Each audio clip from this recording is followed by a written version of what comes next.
India वालों एक काम करो, सबसे पहले तो हमारे ये किस किस्म के पॉलिटिशियंस हैं, ये घरों में ड्रोन्स मारो, पाकिस्तानी अवाम आपको सल्यूट करेगी। भारत पाकिस्तान युद्ध में अब विराम हो चुका है। क्या रियली में विराम हो चुका है? ऐसा कई खबरें आ रही है और ऐसे कई बयान आ रहे हैं कि अब सीज फायर हो चुका है। हालांकि उमर अब्दुल्ला ने भी इस बातों को क्लियरली कह दिया, सीज फायर रियली में इंडिया ने सीज फायर कर दिया है, पाकिस्तान की तरफ से सीज फायर हो चुका है। हालांकि यह ऑफिशियल रिपोर्ट या कह सकते हैं ऑफिशियल अनाउंसमेंट अमेरिका के डोनाल्ड ट्रंप ने किया है और इस बात का क्लैरिटी के साथ कहा है दोनों देशों में संधि हो चुकी है और दोनों देश अब शांति वार्ता पे बात करने के लिए तैयार बैठे हैं। हालांकि यह कई सारी चीज़ों को इंडिकेट करता है और कई सारी मतलबी निकालता है। सीज फायर यह एक तरीका है या पाकिस्तान की स्थितियां अब ऐसी हो गई है जैसे कि अब भीख मांगने वाली स्थिति आ गई है, कटोरा लेके घूमने वाली स्थिति आ गई है और उनके पैसे ख़त्म हो गए हैं। अब उनके पास कुछ खरीदने के लिए पैसे नहीं है तो कहते हैं कि अब सीज फायर पे हम तैयार हैं और चल जाते हैं अमेरिका के पास और कहते हैं बाबूजी मुझे माफ़ कर दो, गलती हो गई। और इसी को लेकर करके अमेरिका माफ़ कर देता है और यह सीज फायर की चीज़ें हो जाती हैं। लेकिन ऐसा लगता हमें है क्योंकि उनका मकसद क्लियर था, उनका मकसद एकदम था कि हमें किसी तरह से इंडियन मॉनेटरी फंड का जो पैसा है जो हमें चाहिए था $1 बिलियन और $1.5 बिलियन कई बार मांगने के प्रयास किया था, इंडिया की तरफ से खारिज कर दिया गया था और उन्हें कहा गया था कि आप किसी भी तरह का सपोर्ट ना दें और वह रुक गया था। ऐसी स्थिति में पाकिस्तान की हालत भिखमंगों से भी खराब हो गई थी, यानी अब कटोरा लेने के बाद भी भीख नहीं मिल रहा है। ऐसी स्थितियों में भीख मंगे क्या करेंगे? आत्महत्या, आत्मदाह या ऐसी कोई भी घटनाएं करेंगे जिससे जीने की कोई भी चाहत ना बैठी हो। हालांकि ऐसा ही स्थिति पाकिस्तान में होती जा रही थी, लेकिन डोनाल्ड ट्रंप की एंट्री होती है और उन्हें इंडियन मॉनेटरी फंड की तरफ से $1 बिलियन 1.5 बिलियन का सपोर्ट दिया जाता है। अब अमेरिका तो है अमेरिका भाई, अमेरिका अपने आप को हीरो बना, अपने आप को रिप्रेजेंट किया और 5:30 बजे कल ट्वीट कर दिया कि अब दोनों देशों में अब मामला शांति का हो चुका है, अब सीज फायर हो चुका है। लेकिन हम जानते हैं, हम ये भी जानते हैं कि पाकिस्तान कब, कैसे और किस तरह से वार करता है। कहते हैं कुत्ते की दुम सीधी हो सकती है घी लगाने से, मलहम लगाने से हो सकती है, लेकिन पाकिस्तान की नीयत कभी नहीं बदल सकती है। हालांकि आपने एक मूवी देखा होगा लक्ष्य, उसमें ऋतिक रोशन जब वार करता है तो अंत में अपने सैनिक से कहता है, अपने सीनियर से कहता है, सर पाकिस्तान की एक ऐसी आदत रही है कि वो पलट के वार करता है।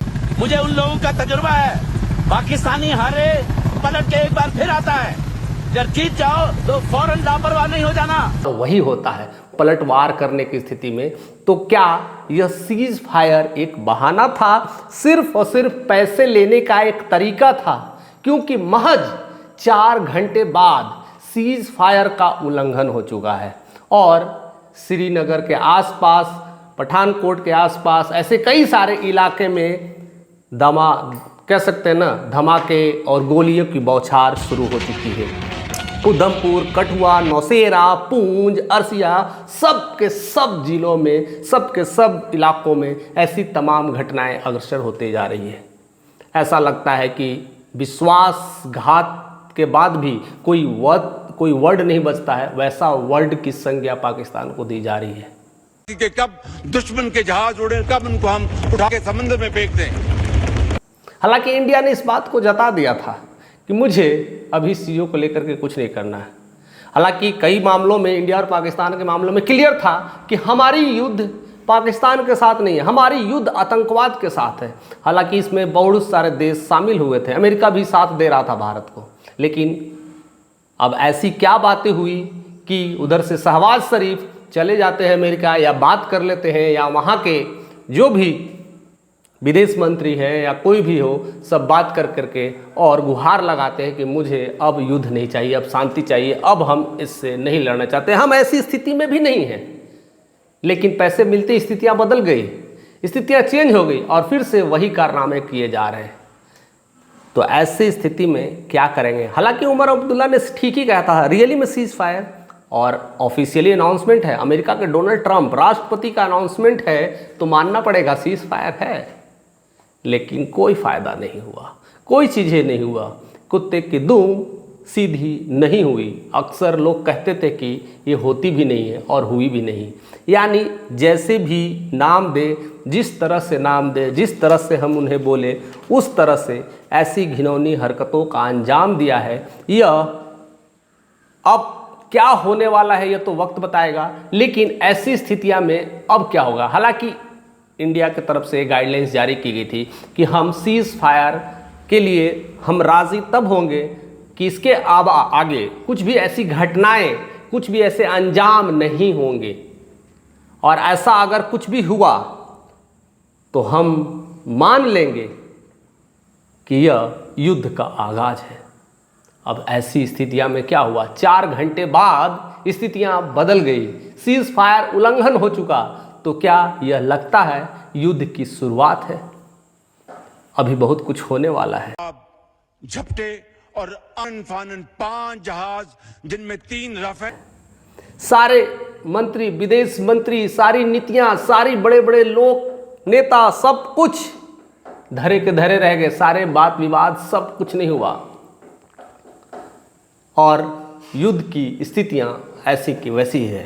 अब ऐसी स्थिति में क्या करेगा भारत? भारत को भी एक जवाब देने की ज़रूरत है, क्योंकि अगर वह जवाब नहीं देगा तो भारतवासी भारत सरकार से जवाब मांगना शुरू कर देंगे कि आपने किया क्या, ये सीज फायर के नाम पर आपने किया क्या, आप जिस मुहिम के लिए लड़ रहे थे उस मुहिम का साथ हुआ क्या, आप आतंकवाद के साथ लड़ रहे थे और आप ही घुटने टेक दिए।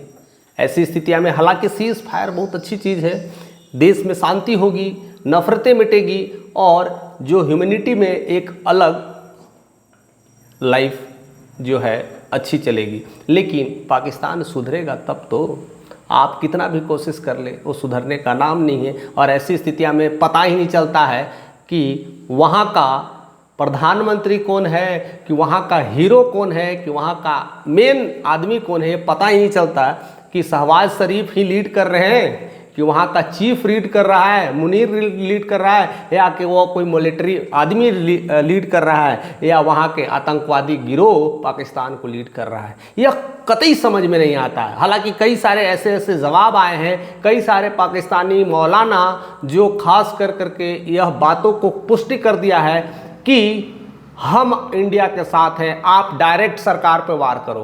एक पाकिस्तानी लड़की का भी रिपोर्ट आया है कि आप हमें मत मारे, आप इंडिया वालों एक काम करो, सबसे पहले तो हमारे ये किस किस्म के पॉलिटिशियंस हैं, इनके घरों में ड्रोन्स मारो, पाकिस्तानी अवाम आपको सल्यूट करेगी।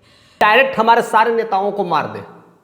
पाकिस्तान मुल्क इंडिया के साथ है, क्योंकि पाकिस्तान की जनता लड़ना नहीं चाहती है, पाकिस्तान के लोग भी अमन, शांति और सुख चाहते हैं। लेकिन कुछ ऐसे लोग हैं जो इस तरह के गिरोहों को पनपने दे रहे हैं। वैसे लोगों के लिए डायरेक्टली इस तरह का जवाब आया है, इस तरह के बातें आ रही हैं। हालांकि ये सीज फायर को लेकर करके जिस तरह से इंडिया में भी अब अलग ही एक माहौल क्रिएट हो रहा है, क्या रियली में इंडिया सीज फायर पर तैयार हो चुका है? क्या सीज फायर इंडिया को मनवाया गया है, या अमेरिका की तरफ से प्रेशर मिला है, या डोनाल्ड ट्रंप ने कुछ ऐसा किया है, या हीरोगिरी दिखाने के लेकर डोनाल्ड ट्रंप ने ऐसा किया? बहुत कुछ ऐसे बयान आ रहे हैं, बहुत सारे ऐसी विवादें चल रही है, और इंडिया को इस तरह से रिप्रेजेंट करने के लिए बातें की जा रही है कि अगला कदम क्या होगा। क्या जिस तरह से नियमों का उल्लंघन हुआ है, अब सीधा युद्ध या आर पार, या ऑपरेशन सिंधु जो 2.0 चल रहा था अब 3.0 में कन्वर्ट होने वाला है, ऑपरेशन सिंधु 3.0। बहुत सारी खबरें अभी आनी बाकी है, बहुत सारी चीज़ें होने बाकी है, लेकिन जिसके साथ विश्वास किया वह विश्वास के काबिल नहीं है। इसका आज से नहीं, 1965 से लेकर करके ये सारे एग्जाम्पल्स, ये सारे उदाहरण चलते आ रहे हैं। इंडिया तो जानती है, फिर सीज फायर के लिए क्यों मानती है? हालांकि इंदिरा गांधी ने इस बात के लिए भी क्लियरली कहा था, उस समय 1971 में भी ये बातें की थी, और कहती ये 2 मुल्कों की लड़ाई है, तीसरे मुल्क समझौता नहीं करता है। आज देखिए, आज 2025 है, आज भी डोनाल्ड ट्रंप अमेरिका के राष्ट्रपति अपने अपने ट्वीट से दुनिया को बता रहा है, दुनिया को दिखा रहा है कि हमने सीज़ फायर करवा दिया, हमने युद्ध विराम करा दिया। लेकिन हुआ क्या? कुछ नहीं। और ऐसी स्थितियां अब पनप रही है। क्या होने वाला है भारत में, तमाम खबरों के साथ बने रहिए। चैनल पर नए तो सब्सक्राइब करिए, क्योंकि ऐसे बहुत सारे नोटिफिकेशन मिलने वाले हैं।